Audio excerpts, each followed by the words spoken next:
How's it going, everybody? And the best is, the best that was, the best ever will be. There have been none before me, there'll be none after me. Therefore, I am one only Jake Covey, and welcome to Wrestling Made Simple. Action-packed week this week with your news of the week, followed by your Raw and SmackDown reviews, and then we go into a review of King of the Ring 2001. We then have your drink of the week, followed by the Battle Droid of the week. Let's get into the news this week, though. As first, a legend is returning to WWE. Apparently, Jesse Ventura is returning to WWE, as it has been talked about. As the Jesse Ventura has said they want him to return under a Legends contract. I would love to see Jesse Ventura back in WWE. I always make the joke that I would love to see him try to run for president again. I think that would be hilarious, but it's awesome to see if he would come back to WWE and end his life, his kind of feud he has going with them right now. Are pay-per-views moving from Saturday to Sunday again? Apparently that might be the call, as WWE pay-per-views might make way for the, what are they called, the stupid power slap Dana White thing, so that way they can have UFC, WWE, power slap all in the same weekend. I would love to see how that works for WrestleMania weekend, but again, that's why I don't make the rules.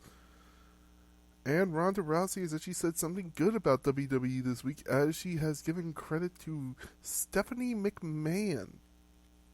Stephanie McMahon apparently helped her very much backstage, and she is giving credit where credit's due. I completely agree with this. I believe Stephanie McMahon has helped a lot of people in WWE make their way. So awesome to see.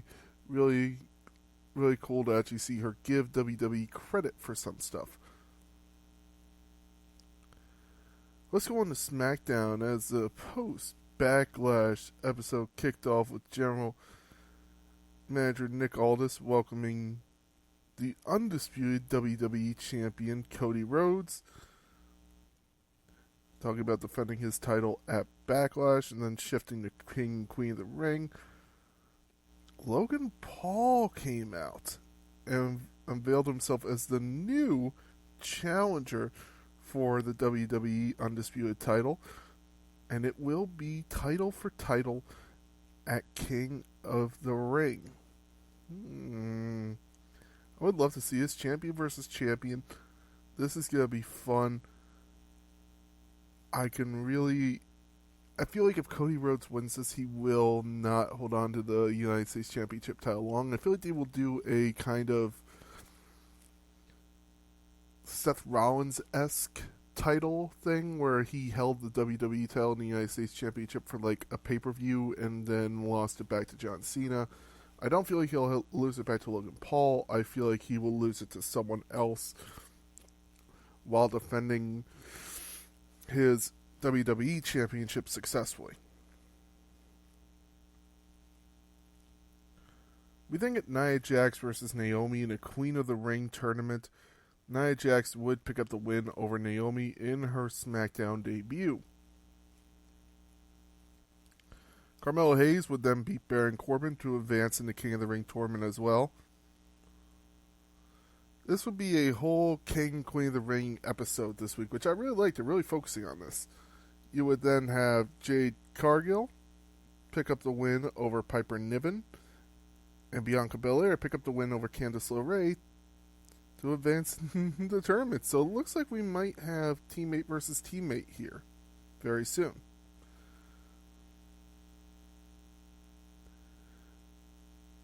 We then get the fans chanting, "We want Roman," as there was a Bloodline promo. Solo said Heyman hasn't talked to Roman since Roman lost their championship at WrestleMania. But he says Roman has allegedly said Solo's in charge of the Bloodline. Solo said Heyman is his wise man now, hugged him, gave Tama and Tonga a look that may look like he kind of lied about talking to Roman. We then get Tama Tonga defeating Angelo Dawkins and advancing to the King of the Ring as he was Bobby Lashley's replacement. After this, the Bloodline would come out and attack Montez Ford outside of the ring. We then get Randy Orton versus AJ Styles in a nice King of the Ring main event. Randy Orton would pick up the win over AJ Styles to advance in King of the Ring. It looks like they're going to kind of build AJ Styles as the heel where nothing can go right for him.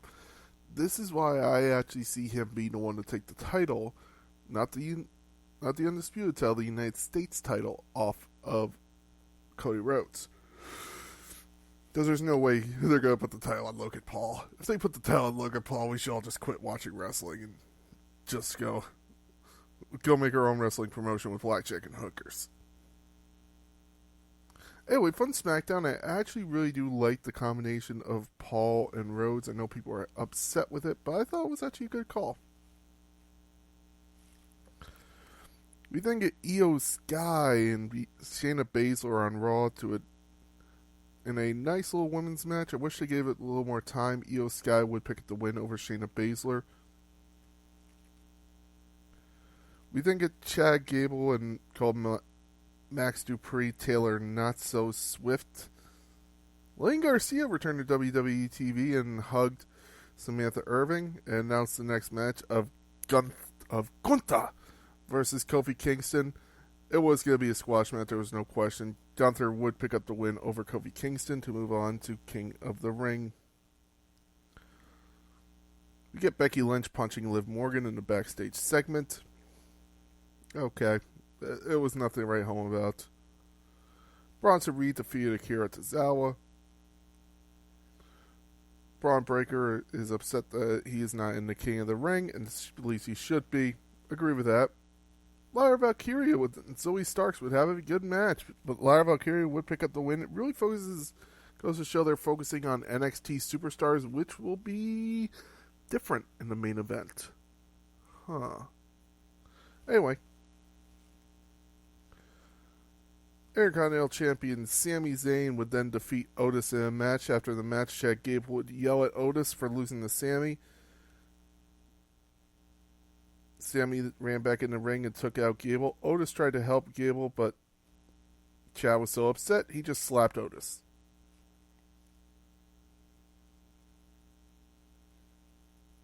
After this, we get Becky Lynch defeating Dakota Kai via DQ after the rest of Damage Control would get involved. Lyra Valkyria would come out and would basically chase them off.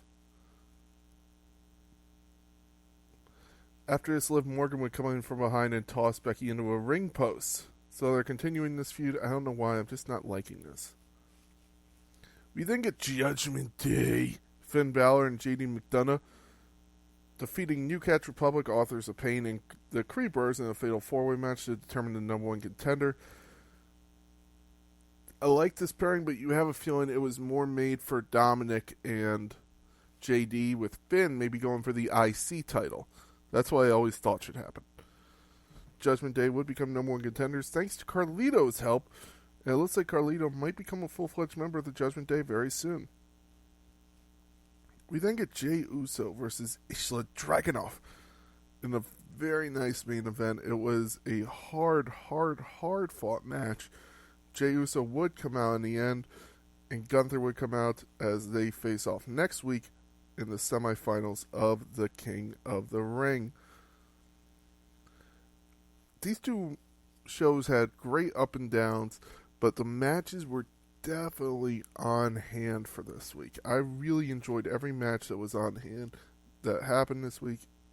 Everyone was fun, and there was definitely no question that I will tune in to Raw and SmackDown next week to continue watching the King of the Ring tournament.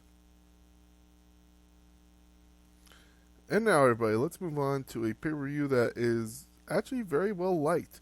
Coming from the Continental Airlines Arena, now known as the Izod Center in East Rutherford, New Jersey, with an attendance of 17,777 people, a buy rate of 445,000 people. King of the Ring 2001. Now, for those of you who don't know, this pay-per-view is very well known for its street fight later on in the night. It would kick off with a match on Heat with Matt Hardy defending the WWF European Championship versus Justin Incredible. You remember when Matt Hardy was WWF European Champion? I sure as hell fucking don't. Anyway, it was actually a good match. I actually really didn't. I thought Matt Hardy deserved more than what he was given at the time. So it's cool to see him have a title. We then get your first match, a semifinal match of the King of the Ring tournament. Kurt Angle defeating Christian in a nice 8-minute match. This was a really cool clash of styles. You would actually have Shane McMahon kind of help Kurt Angle win this match. And Kurt Angle, they would talk about this in the behind the I'm trying to remember what it's called, the Untold series in WWE of Kurt Angle and Shane McMahon, of Shane McMahon saying I'm being a vindictive heel and helping Kurt win so that way he has to go through 2 matches before fighting me in the street fight. Kurt Angle would win this match to go over on Christian. You would then have Edge versus Rhino, with Edge picking up the win against Rhino, missing a gore and hitting the spear. After this, the Dudley Boys would take on Spike Dudley and Kane, one of those crazy tag teams that mesh but shouldn't. I feel like whenever you put Kane in a tag team, for some reason it always worked. So Kane and Spike Dudley would lose this night, but I always liked Kane with his tag teams, Rob Van Dam, X-Pac. Kane would eventually become tag team champions with Rob Van Dam later on, a couple years later. After this, you would get the King of the Ring final match, as it would be Edge versus Kurt Angle. Once again, you would have Shane McMahon come out and cost Kurt Angle the match. This time, he wouldn't help Kurt Angle, he would cost him the match, allowing Edge to pick up the win and go on to become King of the Ring. Edge would famously say he's not going to Billy Gunn this King of the Ring, as Billy Gunn would win King of the Ring many years before, but would never really amount to anything in WWE except an IC title win. And Edge surely did, and he propelled into the main event scene with this and became a WrestleMania main eventer. We then get Jeff Hardy versus X-Pac for the WWF Lightweight Championship in a fun clash of styles here, as 2 cruiserweights really going at it and showing what the lightweights could do. Jeff Hardy picking up the win and retaining his lightweight championship. Cool to see the Hardys both with gold around their waist, not tag teams. Very fun to see that. So we get your main event, your co-main event. They definitely felt like they should be a main event, as Kurt Angle has said on multiple occasions with this. The street fight has gone down in, not in infamy, but beloved. It is a hard fought match. Angle would actually try to throw Shane McMahon through the glass. The glass wouldn't break because it had been reinforced by someone. Apparently the talk is it was Pat Patterson's, I believe, partner at the time, or maybe Gerald Briscoe. I've heard different things, but apparently the glass was reinforced instead of made to be sugar glass, so it would last through the pyro at the beginning of the show. This made this match so much harder. Kurt Angle would actually break his tailbone during this match, which would lead him on an unfortunate downward spiral with pain. That would, I believe, contribute to his addiction. So if you're looking for kind of it is an amazing match, but it has its terrible flaws. Kurt Angle would eventually get Shane through the glass after Shane slapped him across the face.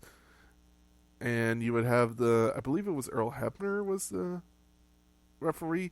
He would be yelling at Shane and Kurt, don't do that again, don't do that again, as Vince was cursing into his ear.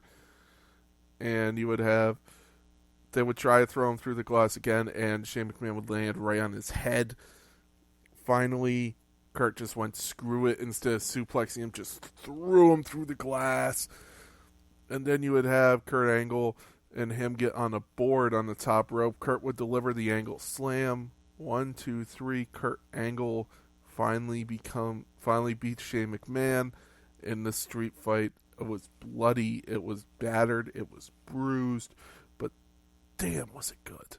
It really goes to show the guts of Shane McMahon. In the words of Dean Ambrose, Shane McMahon had guts. And this, if you're ever looking for a reason to prove it, this is it. Forget jumping off Hell in a Cell. Going into a street fight with Kurt Angle, proved it immediately. And finally, your main event, your longest match of the night, Stone Cold defending against the Chris's, Chris Jericho and Chris Benoit, the WWF title. Now,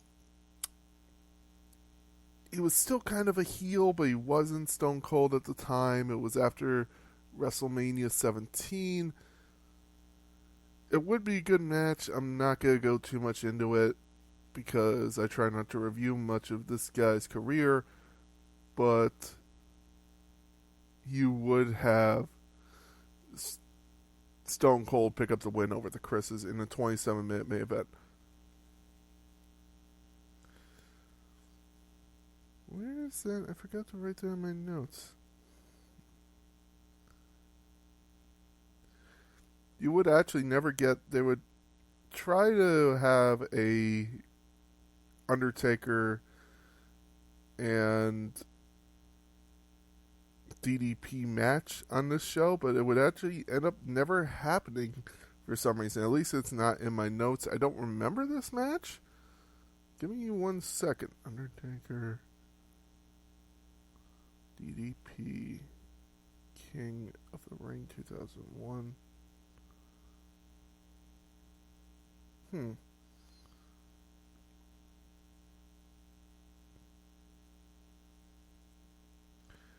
Oh, that's why it would end in a brawl.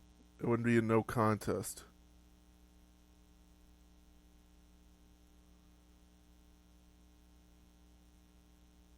You would have a DDP actually beat the crap out of the Undertaker with a chair. It would basically just be a brawl. It was never a match. It was supposed to be a match, but it ended in no contest. That's why. I wonder why it's not in my notes, because I do use Wikipedia and WrestleFeed for my notes. I guess this is one that they just forgot to mention. Ended in no contest.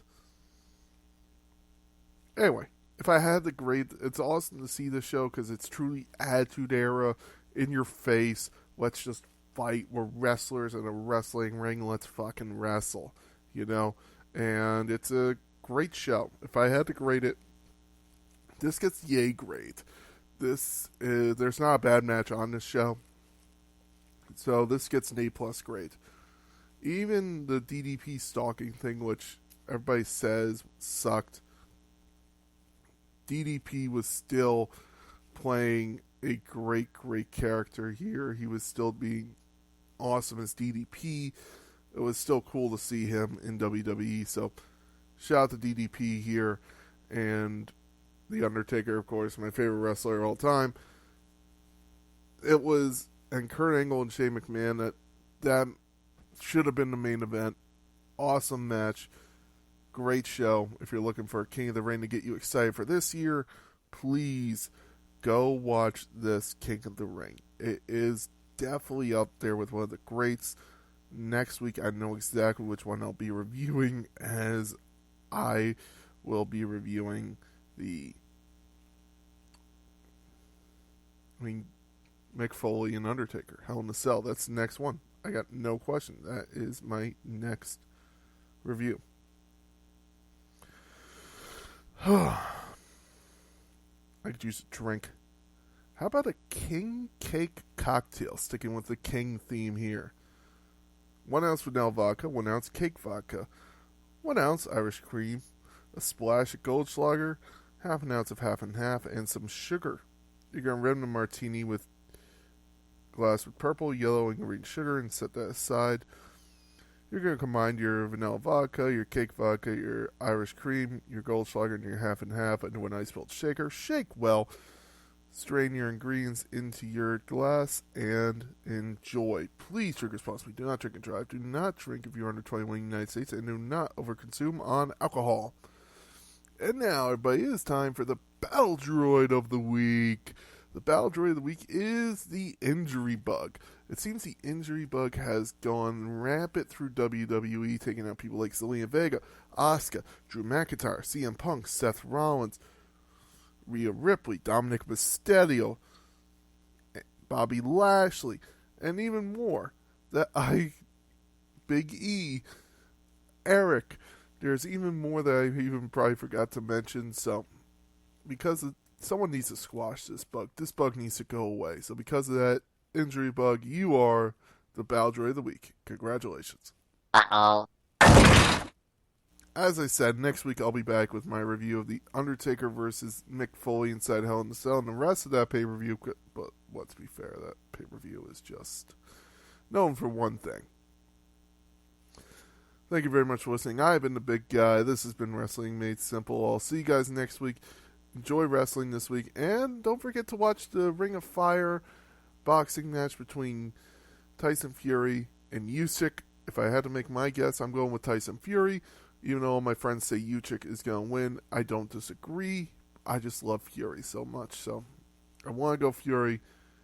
Heart says Fury. Head says Usyk. Let me know who you guys think is going to win in the comments down below. Have a great week in wrestling.